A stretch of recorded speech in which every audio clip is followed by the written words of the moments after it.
Hello YouTube. Mars, the red planet, as the terrestrial scientists have found out over the past half a century, is basically a dry desert. Liquid water can certainly appear on Mars, but only for a moment, because even if the surface temperature rises above 0 degrees Celsius, the atmospheric pressure here is so low that the water will immediately evaporate. But it's liquid water. Yet water ice exists on the red planet. There is a very interesting crater in the northern latitudes of Mars. It bears the name of the famous Soviet scientist Sergei Pavlovich Korolev.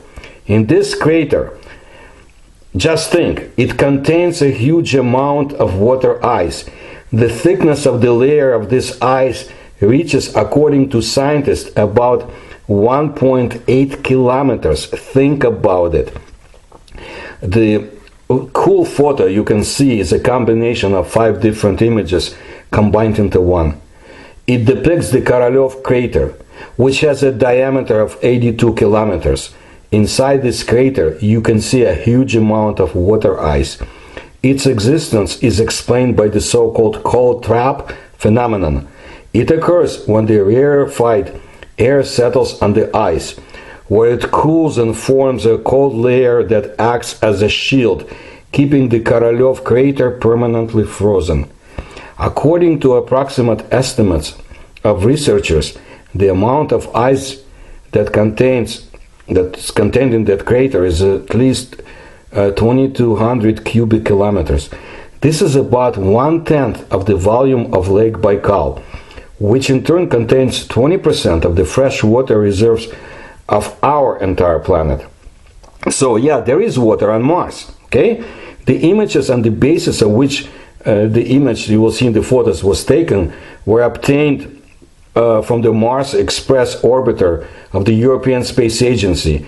It has been photographing the surface of Mars since 2003 to the present.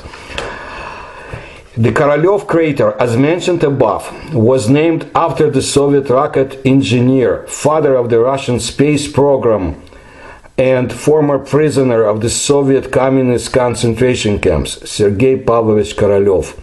It was under his leadership that the Soviet space program made a giant leap. The USSR was ahead of the United States by launching the first satellite into Earth orbit.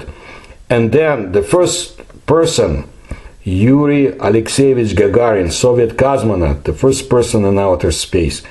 And this name given to the crater sounds very symbolic. After all, it is possible that it is the Korolev crater that will become the first place where a human foot will set on Mars. Some interesting comments to my audience. Korolev certainly was interested in the Tunguska event. He knew about UFOs, and he was shown documents obtained by Soviet intelligence agents in the United States pertaining to Roswell, etc. And Yuri Gagarin most probably perished when his aircraft encountered a UFO. You can see the videos about those episodes of Soviet space exploration and Soviet ufology history in my channel. As you know, things are interconnected, and this is something to ponder about. But it's great that Mars has water. Stay tuned for more information about the red planet and other planets, especially Venus, and I'll bring you more as it comes in. So thank you for your support. Those who can support me will find links in the description to this channel. Please subscribe and tell others.